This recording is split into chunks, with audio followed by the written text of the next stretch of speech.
They came back. Of course they did. And you know what the worst part is? Some part of you was waiting for it. Some part of you, the part that still has their number memorized, the part that hasn't quite been able to delete the old messages, the part that lights up at a notification before you've even checked who it's from, that part wasn't even surprised. And now here they are. Back in your orbit.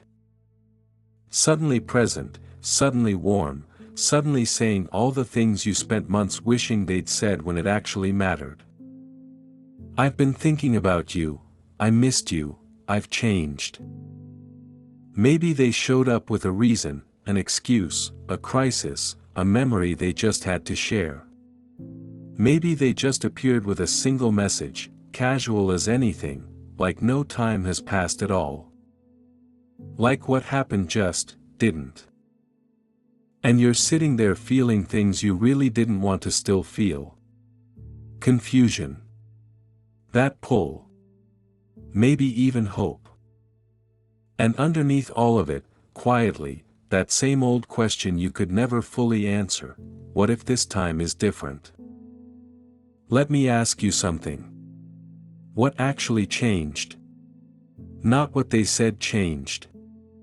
Not what they're implying changed by showing up like this. What actually, concretely, visibly changed? Take your time to answer. Nothing. Nothing changed. The only thing that changed is that whatever they moved on to after you didn't work out the way they needed. And now here you are. Familiar. Available. Still knowing all their habits, all their soft spots, all the ways to make them feel good about themselves. That's not love bringing them back. That's convenience. Dressed up in just enough warmth to get through your door. Let's slow this down. Because hoovering, and yes, it has a name, because it happens enough to have one, isn't an impulsive act. It isn't someone who genuinely couldn't stay away. It isn't love that refused to quit. It's a strategy. And like every strategy we've talked about, it has a trigger, a sequence, and a goal. The trigger first. They didn't come back because they missed you. They came back because something in their current situation stopped working. Maybe the new person got wise. Maybe the supply of attention and validation they'd found elsewhere ran dry. Maybe things got difficult and they needed someone who already knows them, already cares about them, already has enough history with them to be useful. And your name came up. In their own head. As an option. That's the trigger. Not love. Not growth. Not some profound realization in the middle of the night about what they lost. A gap that needed filling. And you were the most convenient fit. Then comes the sequence. And this part is important because it will feel nothing like what it actually is. It will feel like a person who has done some real reflection. It starts soft, a message, a memory, something low stakes enough to test whether you'll respond. And if you do, the moment those 3 dots appear on their screen, the next phase begins. The warmth increases. The specific things they know land with you get deployed. The apology, if it comes, is perfectly calibrated. Not too much, not too little. Just enough to feel genuine without actually committing to anything specific. See, they know you. That's the thing that makes hoovering so particularly targeted. This isn't a generic charm offensive. This is someone who has an intimate working knowledge of exactly what you need to hear, what you've always wanted from them, and where your defenses are softest. They spent time with you. They paid attention, not out of love, but out of the kind of attention that files things away for later use. And now it's later. And they're using it. The goal is simple. Get back in. Not because they want to be better, not because they're ready to give you what you actually need, but because whatever they had outside of you didn't hold up. And you, warm, familiar, already halfway there, are the path of least resistance. That's not someone who couldn't live without you. That's someone who ran out of easier options. Do you mind if I ask you something? And I want you to really go there with this one rather than skim the surface of it. How much of your recovery did they just walk back through the door with them? Because that's what nobody talks about when someone comes back. Everyone focuses on the return, the message, the feelings it stirred up, the question of what it means. Nobody talks about the quiet devastation of realizing that one text, one unexpected appearance, one perfectly chosen sentence undid months of work in about 30 seconds flat. That's not weakness. That's the cost of hoovering. And it's a real one.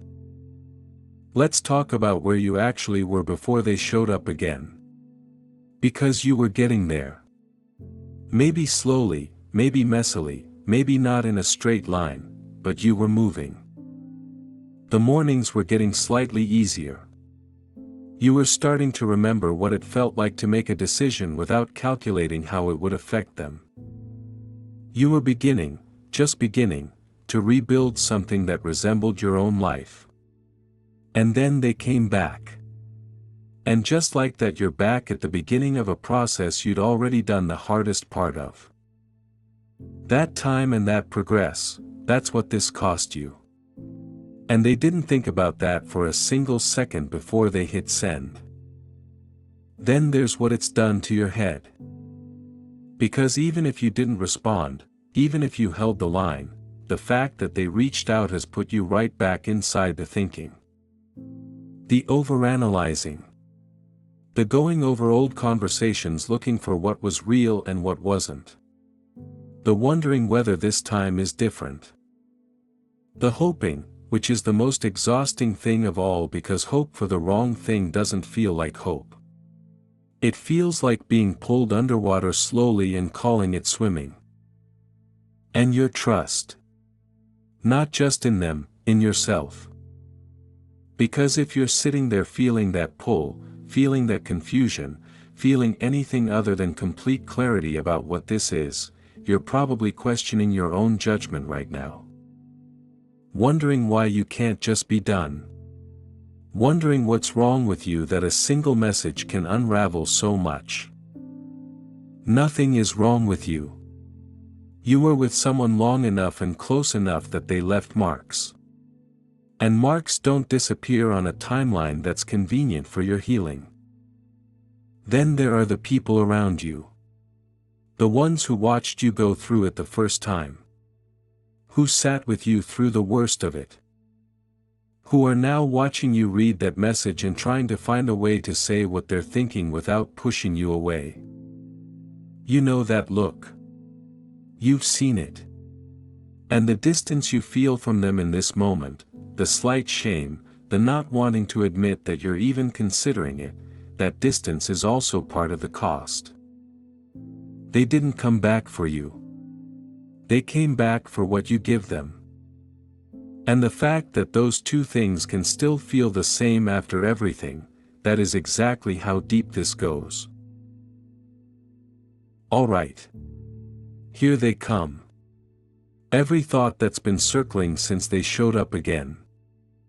Every reason why this time might be different, why it would be wrong to just shut the door, why maybe you owe it to yourself, or to them, to at least hear them out. Let's go through them. Because not one of them is going to hold up. But they actually apologized this time. Did they? Did they actually apologize, or did they express regret in a way that was carefully worded enough to sound like one? Because there's a difference between, "I'm sorry for what I did and here's specifically what I'm going to do differently," and, "I'm sorry you felt that way," or, "I'm sorry things got so bad between us." One of those is an apology. The other is a performance designed to get you to lower your guard. Think about exactly how it was worded. Which one was it really? But people can change. Yes. They can.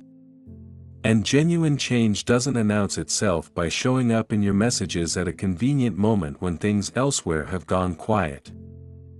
Genuine change shows up in therapy. In consistent behavior over time. In the hard, unglamorous work of actually becoming different, not in a perfectly timed reappearance with a carefully crafted message. Change is proved by actions over months, not words over text. But what if I regret not giving them another chance? What if you do? And what if you don't? What if you give them another chance and 6 months from now you're right back at the beginning of the worst period of your life, except this time with the added weight of knowing you saw it coming and walked back in anyway? Regret works both ways. The question isn't whether you might regret closing the door. It's which regret you can live with more easily. But they seem so different this time. They seem it. And they should. They've had time to recalibrate, to remember what worked on you, to come back with a more refined version of the opening act you already fell for once. The beginning always seemed good. That's not new information. That's just the part of the cycle you're being shown right now. But I still have feelings for them. Of course you do. Feelings don't evaporate on command, and anyone who tells you they should has never been through something like this. But feelings are not a compass here. Feelings are the exact mechanism they are counting on. The question was never whether you still feel something. The question is whether what they're offering is worth what it's going to cost you. You already know the answer.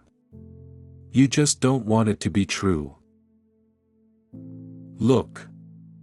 I'm going to say this and I need you to actually let it land. They didn't come back for you. They came back for what you do for them. For how you make them feel. For the comfort of someone who already knows them, already cares about them, already has enough history with them to slot back in without much effort on their part. That's not love. That's logistics. And you deserve to know the difference. And I know what's sitting in your chest right now. That pull. That specific, horrible, completely unreasonable hope that maybe this time is the time. That maybe the version of them you always believed was in there somewhere has finally shown up. I know it's there. I'm not going to pretend it isn't. But I need you to look at that feeling honestly and ask yourself, is that hope based on anything new? Anything concrete? Anything they've actually shown you? Or is it just the same hope you've always had, dressed up in the relief of them being back? Because hope without evidence isn't hope. It's a habit. And this particular habit has already cost you more than you should have ever had to pay. So here's what this comes down to. You can open that door. You can let them back in, let yourself believe the apology, let the warmth of their return override everything you know about the pattern. And you will find out, again, what you already know. Or you can hold the line. Not because you don't still feel something. Not because it doesn't hurt. But because you have finally decided that what you know matters more than what you feel in this moment. They ran out of options and remembered your name. That is not a love story. That is not your person finally coming home. That is someone who knows exactly which door to knock on when they need somewhere warm to land. Don't be that door anymore. The talk is over. The rest is yours.